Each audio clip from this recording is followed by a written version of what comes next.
అయ్యా, పిల్లలు ఎగ్జామ్ రాయడానికి టౌన్కి వెళ్ళాలి. కొంచెం మీ ఎడ్ల బండ్లో తీసుకెళ్తారా? ధాన్యం అమ్మడానికి వెళ్తున్నాం బాబు. బండిలో అసలు తలం లేదు, శాన కట్టం. అయ్యా కొంచెం ఆలోచించండి అయ్యా. పిల్లల చదువు అయ్యా, వాళ్ళ భవిష్యత్ అయ్యా. కాదయ్యా. ఓ పెద్ద అయినా ఏం చేస్తున్నావు? నీకేం పిచ్చి పట్టిందా? ఏయ్, నాకు పిచ్చి కాదయ్యా, తెలిసే చేస్తున్నా. ధాన్యం ఈ రోజు కాకపోతే రేపు అమ్ముకోవచ్చు, కానీ పిల్లల భవిష్యత్తు అంటున్నారు కదా. ఈ రోజు పిల్లల్ని పరీక్ష రాయించడానికి తీసుకెళ్తాం. ఆలోచించకుండా దించండి అయ్యా. రే, ధాన్యం దించండి రా.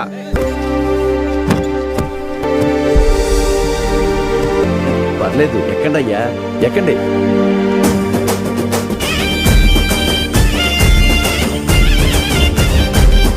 అయ్యా ఉంటామయ్యా. మంచిది.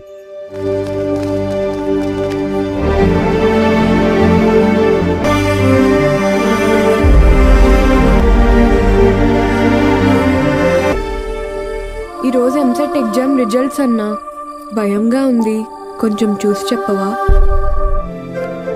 మురళీకృష్ణ 41 మెడికల్,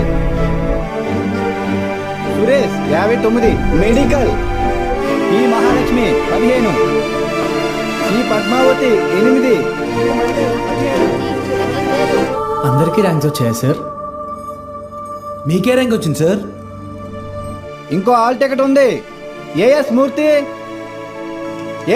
1వ ర్యాంక్. ఎవరై ఉంటారు? ఏఎస్ మూర్తి ఎవరు?